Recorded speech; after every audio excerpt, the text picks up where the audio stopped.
তাহমিদিয়া cadet মাদ্রাসার উদ্যোগে আজকের এই বাচ্চাদের কোরআন পড়ানো উপলক্ষে আজকের এই সান্ধ্যকালীন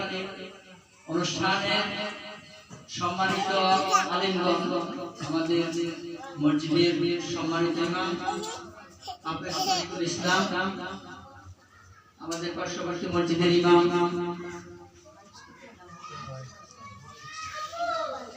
হাফেজ সোহাইব, আমাদের এই মাদ্রাসার শিক্ষকবৃন্দ, সামনে ভূমিষ্ঠ এই